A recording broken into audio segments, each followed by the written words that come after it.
Hello and good evening प्यारे प्यारे बच्चों। मैं डॉक्टर सावंत यादव। आज मैं आपको एक बहुत ही प्यारा चैप्टर पढ़ाने जा रहा हूँ and the name of the chapter is some basic concept of chemistry. Class 11th chemistry का बहुत इंपॉर्टेंट चैप्टर है, फिजिकल केमिस्ट्री का, और बहुत आसान भी है। और ये पूरा चैप्टर सिर्फ एक वर्ड के आसपास घूमेगा और वो है मोल। मोल वर्ड के आसपास ये पूरा चैप्टर घूमता है और पूरी फिजिकल केमिस्ट्री, इवन पूरी केमिस्ट्री भी मोल के ही आसपास घूमती है। तो बहुत ही प्यारा चैप्टर, बहुत मजे से पढ़ेंगे। चलिए आज शुरू करते हैं इस टॉपिक को। तो सबसे पहले हम आते हैं मोल के बारे में, ठीक है। तो अभी मैं समझाऊंगा, लेकिन एक छोटी सी बात मैं आपको यहाँ पर जो है दिखा दे रहा हूँ। सबसे पहले लिखा क्या है कि जो मोल शब्द है, द टर्म मोल, जो मोल शब्द है, इट वॉज गिवन बाय ओस्टवॉल्ड। ओस्टवॉल्ड साहब ने सबसे पहले मोल शब्द के बारे में बात करी थी, या टर्म मोल जो है वो किसने दिया था? ओस्टवॉल्ड साहब ने। और कोई भी चीज अगर एक मोल है, कोई भी चीज अगर एक मोल है, तो नंबर्स में अगर हम बात करें तो संख्यात्मक तौर पर वो बराबर होता है 6.02 इंटू 10 की पावर 23। इसी चीज को उतने पार्टिकल से मिलकर के वो चीज जो है उतनी पार्टिकल एक मोल के बराबर होंगे। 6.02 इंटू 10 की पावर 23 पार्टिकल्स एक मोल के बराबर होंगे। इसी को हम जनरल वे में, क्योंकि ये बार बार ही इतना बड़ा लिखना थोड़ा सा मुश्किल है, तो हम लोग इसकी जगह पर हम इसको क्या एक वर्ड यूज करते हैं, Na। इसको हम और क्या कह सकते हैं? Avogadro number. क्या कहते हैं? Avogadro's number. चलिए अब मैं आपको पढ़ाने जा रहा हूं, ठीक है, और बहुत ही प्यार से पढ़ाऊंगा। जैसे मैं तुमसे ये कहता हूं बेटा कि कोई भी चीज अगर एक दर्जन है, कोई भी चीज अगर एक दर्जन या एक डजन है, तो इसका क्या मतलब है यही देखते हैं। तो कोई भी चीज अगर एक दर्जन है तो वो नंबर्स में अगर मैं बात करूं तो वो 12 की संख्या में वो समान है। इसका मतलब अगर मैं बात कर रहा हूं कि आपको एक दर्जन एग ले आना है, क्या ले आना है? एक दर्जन एग ले आना है, तो आप 12 एग्स ले आओगे। अगर मैं आपसे कह रहा हूं कि भैया एक दर्जन आप बनाना ले आइए, तो आप क्या लाओगे? कहोगे सर 12 बनानास ले आएंगे। अगर मैं आपसे कहता हूं कि आपको एक दर्जन मैंगोज ले आने हैं, तो आप कितने ले आओगे? 12 मैंगोज ले आओगे। मैं आपसे कहता हूं कि आपको एक दर्जन चावल के दाने ले आने हैं, तो आप कितने चावल के ले आओगे दाने? 12 चावल के दाने ले आओगे। फिर मैं आपसे ये कहूंगा कि ऐसा है, जब तुम ये सब कुछ ले ही आए तो चलो इनका वेट कर लो, वजन कर लो। तो तुम कहोगे सर हो सकता है कि जो 12 अंडों का वेट है, हो सकता है कि ये अप्रोक्सीमेटली 1.5 kgs के बराबर हो सकता है। अगर मैं बात करता हूं कि 12 बनाना, तो हो सकता है कि ये 2 kgs के बराबर हो। अगर मैं 12 मैंगो की बात करता हूं, हो सकता है ये 3 kg के बराबर हो। और अगर मैं आपसे 12 चावल के दानों की बात करता हूं, तो हो सकता है वो 12 चावल के दाने 1 ग्राम के बराबर हो। कितने ग्राम के? 1 ग्राम के बराबर, ठीक है। तो इस बात से एक चीज समझ में आ रही है कि जो ये नंबर्स है और ये जो वेट है या जो मास है, इनका इनके साथ कोई रिलेशन नहीं है। तो ये एक क्वांटिटेटिव वैल्यू है। तो यहां पर हम नंबर्स में बात करते हैं, वेट, ग्राम वेट, ठीक है, इन पर कोई हमारा कोई डायरेक्ट इनका कोई रिलेशन नहीं है। बस ये बात इस तरीके से है कि जैसे मान लीजिए कि प्रश्नोत्तर में हर बैच में 30 बच्चे बैठते हैं। यहाँ का एक नियम है कि बैच में पर बैच जस्ट 30 स्टूडेंट्स रहने। सोचिए कि अगर एक नीट की बैच है तो बच्चे थोड़े बड़े हैं, और जो है वो फ्रेशर्स बैच है या ड्रॉपर्स की बैच है, ड्रॉपर्स की बैच के 30 बच्चे यहाँ पर बैठ गए। इनको उठाइए और इनका वेट कर लीजिए। हो सकता है कि ये जो पूरा वेट है वो कुछ मान लो जो है कुछ भी आए, XYZ, X आ गया। फिर मैं 30 फाउंडेशन के बच्चे ले आऊं, 11th वाले 30 बच्चे, नीट या जेई के 30 बच्चे बैठे हैं, 11th के बच्चे हैं, इनका वेट कर लिया, y kgs आ गया। इसके बाद में यहाँ पर मान लीजिए प्री फाउंडेशन के बच्चे ले आता हूँ, 9th क्लास के बच्चे आ गए, बैठे हैं और इनका वेट करा लिया, z kgs आ गए। लेकिन बच्चे हर बार 30 ही बैठ रहे हैं, लेकिन जब इनका वेट टोटल वेट किया जा रहा है तो तीनों बार अलग अलग वेट आ रहा। हो सकता है नीट वालों का सबसे ज्यादा आए क्योंकि बड़े बच्चे हैं, जो है आपका फाउंडेशन वालों का थोड़ा कम आए, और हो सकता है प्री फाउंडेशन वालों का काफी कम है, जबकि बच्चे बैठ 30 ही पा रहे हैं स्टिल। तो इसका मतलब क्या है, मास का और नंबर का कोई रिलेशन नहीं है यहाँ पर। तो इसी तरीके से कोई भी चीज अगर 1 मोल है, डायरेक्ट रिलेशन नहीं है एज सच, तो कोई भी चीज अगर 1 मोल है तो वो नंबर्स में कितनी है, इतनी। इसका मतलब कहीं पर लिखा है कि 1 मोल, इसका मतलब हम बात कर रहे हैं कि वो चीज नंबर ऑफ पार्टिकल उसके कितने हैं, 6.02 इंटू 10 की पावर 23 पार्टिकल्स। अब ये पार्टिकल क्या हो सकता है, it particle can be atom, particle can be molecule, particle can be ion, it can be electron, it can be whatever. ठीक है, जनरली हम इन्हीं के आसपास बात करते हैं, तो मैंने आपको इसके बारे में बता दिया। अब हम बात करें, से लिखा है कि 1 मोल कार्बन डाइऑक्साइड, तो 1 मोल कार्बन डाइऑक्साइड कितने के बराबर होगा, तो कहेंगे 6.02 इंटू 10 की पावर 23 कार्बन डाइऑक्साइड मॉलिक्यूल। ठीक है, carbon dioxide is a molecule. अगर मैं कह रहा हूं 1 मोल sodium, sodium is an atom, sodium is an atom, तो इसका मतलब है कि ये बात कर रहे हैं 6.02 इंटू 10 की पावर 23 सोडियम एटम। अगर मैं बात कर रहा हूं कि 1 मोल क्लोराइड आयन, क्लोराइड आयन का मतलब क्या होता है, Cl माइनस, इसका मतलब इस तरीके के 6.02 इंटू 10 की पावर 23 क्लोराइड आयन होंगे, तभी हम इनकी बात कर रहे हैं। इसका मतलब इतने क्लोराइड आयन मिलकर के 1 मोल क्लोराइड आयन बनाएंगे। अगर मैं बात करता हूं 1 मोल इलेक्ट्रॉन, तो 1 मोल इलेक्ट्रॉन कितने के बराबर होगा, 6.02 इंटू 10 की पावर 23 इलेक्ट्रॉन्स, इंटू 10 की पावर 23 इलेक्ट्रॉन्स। तो मुझे लग रहा है कि आपको बहुत आसानी से समझ में आ रहा है, बहुत सिंपल सी बात है। कोई भी चीज अगर 1 मोल होगी तो वो नंबर्स में इतनी होगी, ठीक है, नंबर्स में इतनी होगी। चलिए आगे बढ़ते हैं। यहां पर एक बात लिखी हुई है और बड़ी इंटरेस्टिंग बात लिखी हुई है। क्या लिखा हुआ है, कहेंगे ग्राम एटॉमिक वेट लिखा है। क्या लिखा है, ग्राम एटॉमिक वेट। तो क्या लिखा हुआ है, ग्राम एटॉमिक वेट। सबसे पहली बात, ग्राम एटॉमिक वेट हम किसके लिए निकालते हैं, एलिमेंट्स के लिए। किसके लिए निकालते हैं, एलिमेंट्स के लिए। लिखा हुआ है कि atomic weight of any element in gram is called as gram atomic weight. तो यहां पर जैसे मैं हाइड्रोजन की बात करता हूं तो हाइड्रोजन का एटॉमिक वेट कितना होता है, 1 ग्राम। मैं कार्बन की बात करता हूं तो सबका एटॉमिक वेट लिख लो, ये कितना हो गया, तो कहेंगे सर 6 ग्राम। ये कितना हो गया, तो कहोगे सर 8 ग्राम। ये कितना ग्राम हो गया, 7 ग्राम। ठीक है, तो इसका मतलब क्या लिखा है कि कोई भी चीज अगर 1 मोल एटम का जो वेट होता है या 6.02 इंटू 10 की पावर 23 पार्टिकल्स का जो वेट होता है या किसी एलिमेंट का जो वेट होता है, वही कहलाता है ग्राम एटॉमिक वेट। तो क्या कहलाता है, ग्राम एटॉमिक वेट। चलो अब मैं बात करता हूं, एक सिंपल सा फॉर्मूला है, number of mole of hydrogen बराबर gram weight upon atomic weight. अब क्वेश्चन में ये खुद ही ये पॉइंट में लिखा है कि 1 मोल एटम है। कितना मोल एटम है, तो ये n की वैल्यू क्या हो गई, 1। और कह रहा है कि उस एटम का जो भी एटॉमिक वेट होगा, तो उस एटम का एटॉमिक वेट कितना है, 1। तो इसका ग्राम वेट कितना होगा, तो 1 को 1 से मल्टीप्लाई किया तो आंसर आ गया 1 ग्राम। कितना आ गया, 1 ग्राम। इसी तरीके से कार्बन का करोगे 6 ग्राम आएगा, नाइट्रोजन का करोगे 7 ग्राम आएगा, ऑक्सीजन का करोगे तो 8 ग्राम आएगा। This is called as gram atomic wait.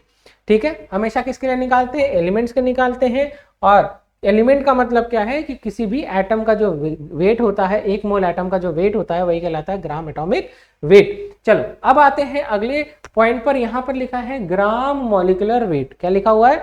Gram molecular weight. तो लिखा हुआ है, एक बहुत ही प्यारी बात लिखी है कि ग्राम मॉलिक्यूलर वेट हम हमेशा किसके लिए निकालते हैं? मॉलिक्यूल के लिए निकालते हैं या कंपाउंड्स के लिए निकालते हैं? किसके लिए निकालते हैं? मॉलिक्यूल के लिए निकालते हैं या कंपाउंड्स के लिए निकालते हैं? बहुत इंपॉर्टेंट बात है, ध्यान दीजिए। कह रहे हैं कि किसी भी कंपाउंड का जो मॉलिक्यूलर वेट है, अगर हम उसको ग्राम में लिख दें, किस में लिख दें? ग्राम में लिख दें। किसी भी कंपाउंड का जो मॉलिक्यूलर वेट है अगर हम उसको ग्राम में लिख दें, अगर हम उसको ग्राम में लिख दें तो कहलाएगा ग्राम मॉलिक्यूलर वेट। क्या कहलाएगा? Gram molecular weight. तो कह रहे हैं कि 1 मोल कंपाउंड है, उसका जो वेट होगा, ठीक है, देख लेते हैं। Number of mole of carbon dioxide, ठीक है। चलो ये हमको नहीं पता कितना ग्राम है, लेकिन कार्बन का मतलब होता है 12 और 2 ऑक्सीजन का मतलब है 32। 16 2 जा 32। जब आप इसको जोड़ते हो तो ये आता है 44, तो अपॉन 44। और यहाँ पर इसको आपको लेना है 1 मोल के बराबर। कितने के बराबर? और इसको कर दीजिए इससे मल्टीप्लाई, तो आंसर आ जाएगा 44 ग्राम। क्या आंसर आ जाएगा? 44 ग्राम। तो चलिए लिखते हैं, सबके आंसर्स लिखते हैं। तो कार्बन डाइऑक्साइड का कितना आ गया? 44 ग्राम। पानी का कितना आ गया? 18 ग्राम, ठीक है। अमोनिया 14, 15, 16 और 17 ग्राम।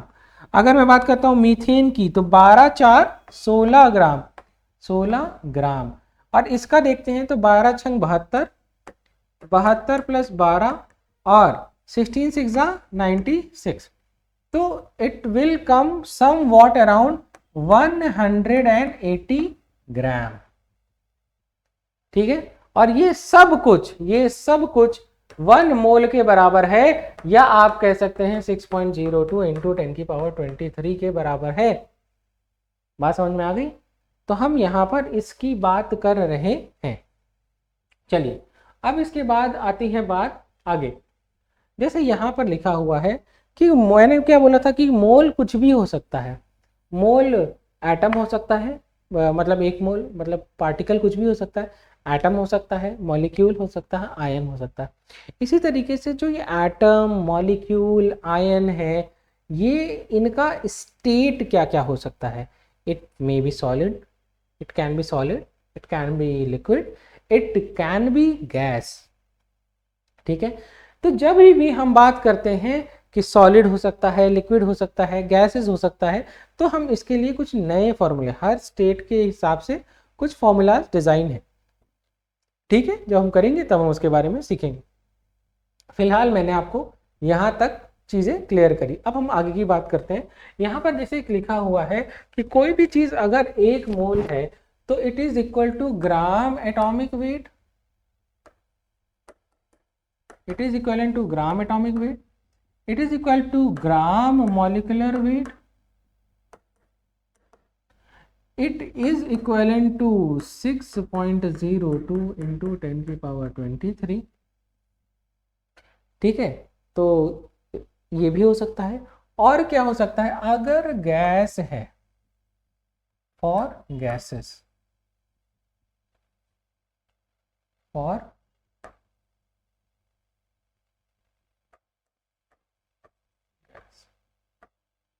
it is 22.4, कितने के बराबर हो सकता है? अगर गैस है तो 22.4 लीटर के बराबर हो सकता है।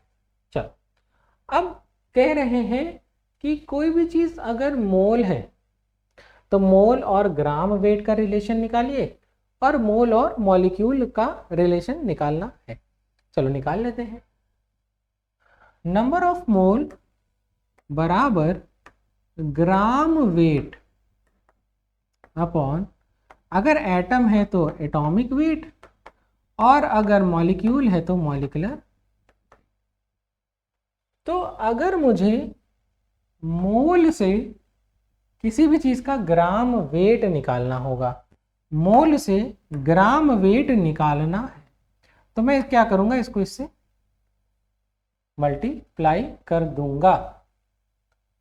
तो चलिए इसको मल्टीप्लाई कर देते हैं। मोल को मल्टीप्लाई करेंगे किससे, अगर एटम है तो एटॉमिक वेट, और अगर मॉलिक्यूल है तो मॉलिकुलर। क्लियर हुआ? अगर एटम है तो एटॉमिक वेट से मल्टीप्लाई कर दीजिए, और अगर मॉलिक्यूल है तो मॉलिकुलर वेट से मल्टीप्लाई कर दीजिए। अब बात आती है कि अगर मान लीजिए किसी क्वेश्चन में ग्राम वेट दिया है, क्या दिया है, ग्राम वेट दिया है, और आपको मोल निकालना है। क्या दिया है, ग्राम वेट दिया है, मोल निकालना है। तो आप क्या करोगे, उसको डिवाइड कर दोगे। क्या कर दोगे, डिवाइड कर दोगे। इससे अगर एटम है तो एटॉमिक वेट से, या मॉलिक्यूल है तो मॉलिकुलर वेट से। देखो ना, ग्राम वेट को डिवाइड किया एटॉमिक वेट से, तभी तो ये पता चला। बहुत आसान था, बहुत ही ज़्यादा सिंपल था। चलिए अब हम आगे के बारे में बात करते हैं।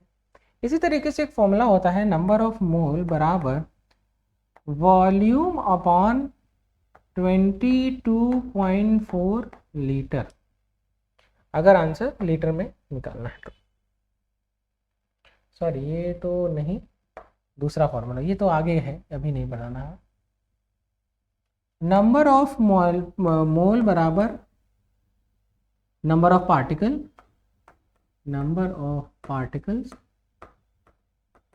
अब पार्टिकल क्या हो सकता है, एटम हो सकता है, मॉलिक्यूल हो सकता है, आयन, अपॉन 6.02 इंटू 10⁻20। इसी को मैं और क्या कह सकता हूँ, एवोगैड्रो नंबर। क्या और कह सकते हैं, एवोगैड्रो नंबर।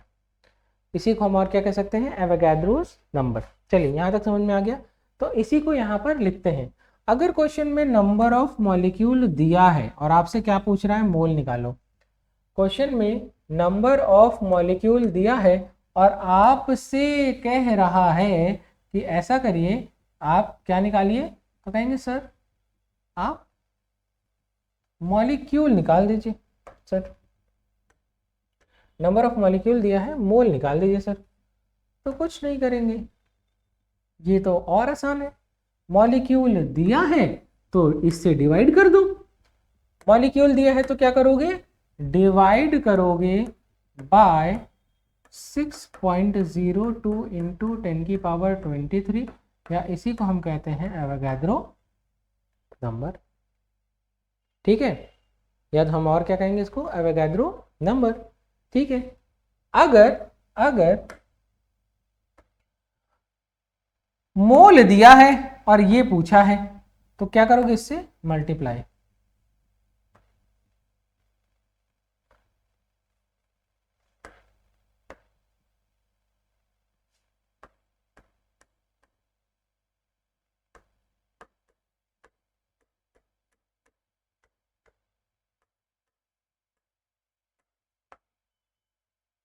ओके, ये समझ में आया?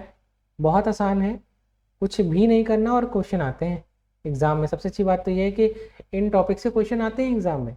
हमें बहुत ऐसा नहीं है कि इससे नहीं आता। अब इससे एक क्वेश्चन आया, देखो क्या लिखा है,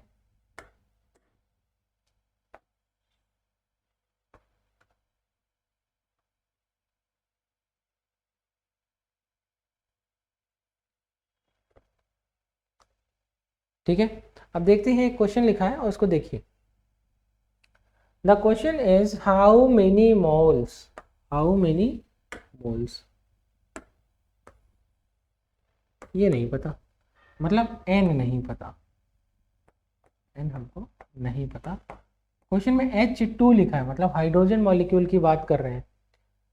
मॉलिक्यूल है तो यहाँ पर क्या होगा, मॉलिक्यूलर वेट।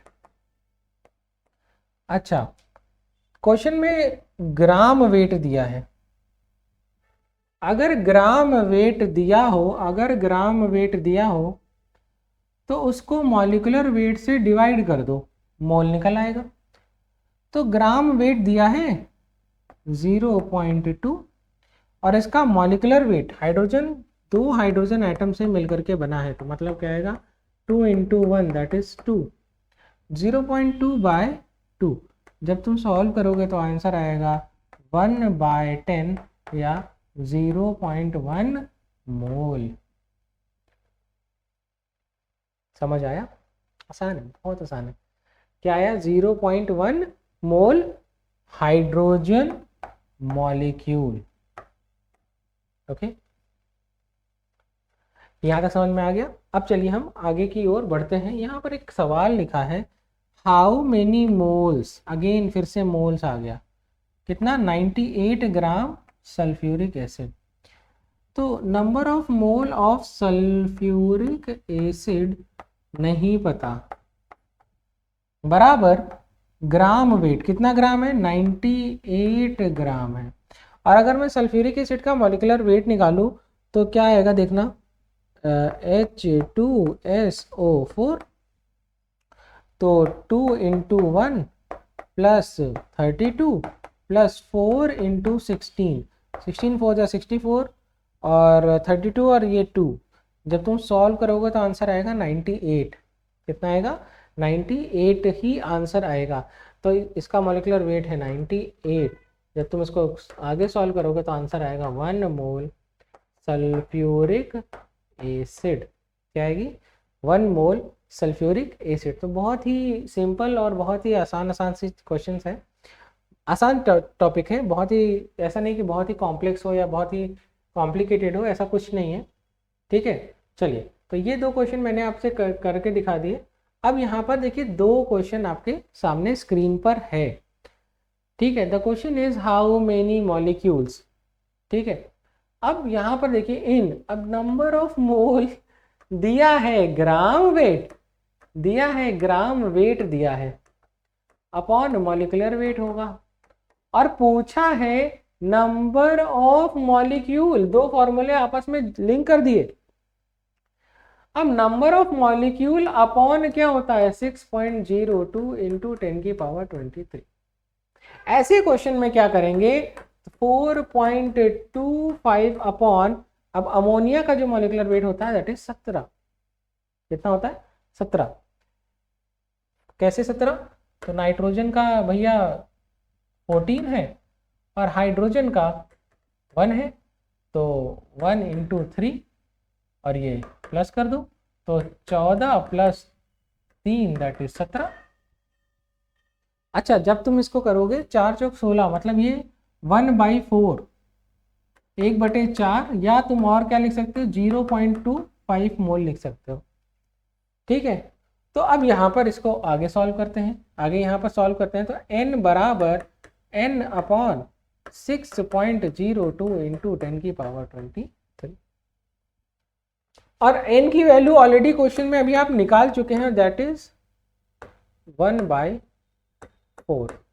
ठीक है, ये दोनों को आपस में मल्टीप्लाई कर दो, जो आंसर आएगा वो ये। बात समझ में आ रही है? इसी तरीके से नीचे एक क्वेश्चन है, लिखा है कि मॉलिक्यूल, लिखा है हाउ मेनी मोल्स, फिर से n निकालना है। क्या निकालना है? n। क्या निकालना है? n। और दिया क्या है? क्या गिवन है? क्या गिवन है? तो क्या लिखा है? 10⁻21 molecule of sulphuric acid. 10⁻21 molecule of sulphuric acid. अरे कुछ भी नहीं है क्वेश्चन में। तो number of mole of sulphuric acid बराबर, फॉर्मूला क्या होता है? n/6.02 × 10⁻23। जब तुम इसको और सॉल्व करते हो तो आंसर आएगा 10⁻21 अपॉन 6.02 × 10⁻23। जब आप इसको सॉल्व करेंगे तो आपका आंसर आ जाएगा। ठीक है, यहाँ से। ठीक है, चलिए अब हम आगे आते हैं। एक और क्वेश्चन है, और इस क्वेश्चन को देखिए तो यहाँ पर क्या लिखा हुआ है कि 98 मिलीग्राम, बहुत अच्छा क्वेश्चन है, 98 मिलीग्राम सल्फ्यूरिक एसिड भैया निकाल लिया गया है। क्या निकाल लिया गया है? रिमूव कर लिया गया है। अच्छा क्वेश्चन है, बहुत ही इंटरेस्टिंग क्वेश्चन है। 98 mg सल्फ्यूरिक एसिड निकाल लिया गया है किसमें से? जो आपने वो 10 की पावर 21 मॉलिक्यूल था सल्फ्यूरिक एसिड का, इससे। तो इस सबसे पहले इस तरीके के क्वेश्चन जब एग्जाम में आ जाए तो कह रहे हैं कि कितने बचे, कितने मोल या कितने लिखा है, देन नंबर ऑफ मोल, तो कितने मोल बचे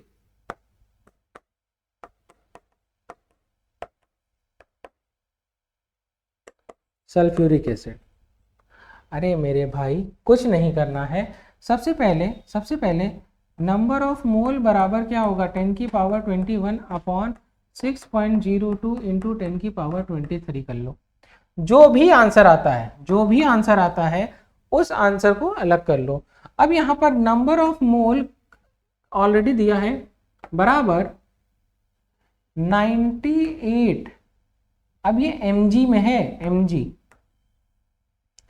अपॉन 98।